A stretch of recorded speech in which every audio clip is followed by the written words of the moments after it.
আর 11টা এটা আমরা এখনই আমরা এই নাম কিছু লিগাল বিষয় আছে সেগুলো আমরা নামগুলো দিচ্ছি না। আর শেখ হাসিনার যে বিষয়টা আসছে সেটা হচ্ছে যে শেখ হাসিনা তার পরিবার তাদের স্বার্থ সংশ্লিষ্ট ব্যক্তি ও প্রতিষ্ঠান। এখন বিষয়গুলো অনেক কিছু কিছু জিনিসের ইনভেস্টিগেশনের স্বার্থেও আমরা নামগুলো অনেক ক্ষেত্রে নিতে পারছি না, বাট এগুলো পুরো এটা আইডেন্টিফাই করা হয়েছে এবং সেই অনুযায়ী ইনভেস্টিগেশন করা হচ্ছে। কারা কারা তাদের সাথে কনসার্ন, কারা তাদের সাথে কোথায় কোথায় স্বার্থ সংশ্লিষ্টতা আছে সেটা দেখে সেই অনুযায়ী ইনভেস্টিগেশন করা হচ্ছে। হ্যাঁ, সেটা অবশ্যই দিব। আমরা যে দুইটা বিষয় বলেছি এইটা পুরোটা আমরা আপনাদেরকে দিব।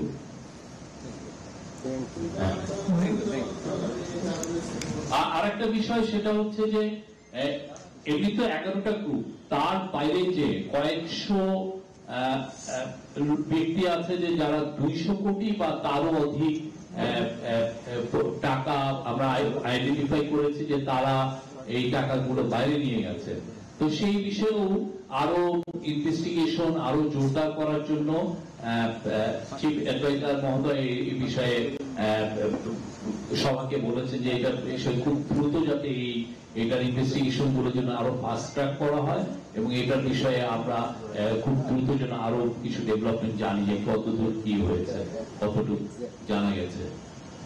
ভাই, আপনি বলছিলেন যে উচ্চশিক্ষার নামে অনেক টাকা পাচার হয়েছে, সেই ব্যক্তিটি কি শেখ হাসিনার পরিবারের কেউ কিনা সেটা বলবেন। আর তদন্তের স্বার্থে যদি নাম বলতে না চান সেটা একটা বিষয় জানাবেন যে তদন্ত স্বার্থে বলছি না, ওই ব্যক্তির নাম বলা যাবে কিনা। আর দ্বিতীয় প্রশ্ন হচ্ছে, আপনি বেশ কয়েক মাস আগে যখন পাচারকৃত টাকা ফিরিয়ে আনার একটা প্রক্রিয়া শুরু হয়েছিল তখন বলছিলেন যে ট্রেন খোঁজা হচ্ছে।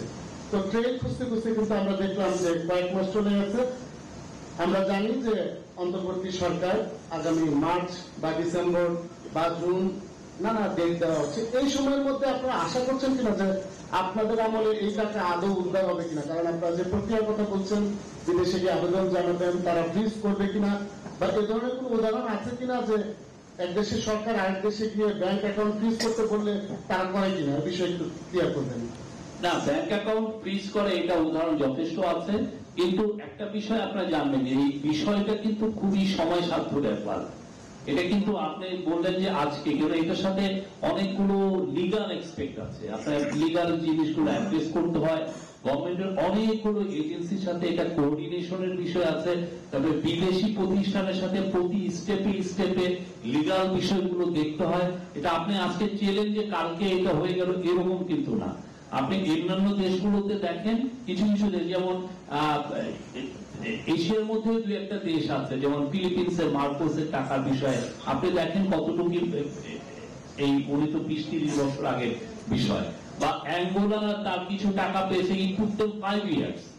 তা আমাদের এখানে এইটা যাতে খুব দ্রুত এই টাকাগুলো উদ্ধার করা যায় সেটার জন্য যতগুলো মেজার নেওয়া দরকার সবগুলোই নেওয়া হচ্ছে, এবং ওইটার আলোকে আজকে সবাইকে ডাকা হয়েছিল, সবাই এসে প্রফেশনাল সবার কাছ থেকে আপডেট গুলো নিয়েছেন এবং নিজে এটা মনিটর করছেন। এবং উনি আজকে এবং যাওয়ার সময় বলেছেন যে কাল আগামী মাসের ঈদের পরে আবার মিটিং হবে, তখন আমি আরবার ফার্দার কি অগ্রগতি হলো সেটা উনি আবার জানবেন সবার কাছ থেকে। এবং তার আলোকে দেখেন আজকে উনি যে ল একটা, হ্যাঁ, এটা একটা বিশেষ একটা আইন করা হচ্ছে, এবং এই বিশেষ একটা আইনের যদি আমরা খুব দ্রুত এটা করতে পারি জিনিসটা আরো এক্সপেডাইট হবে।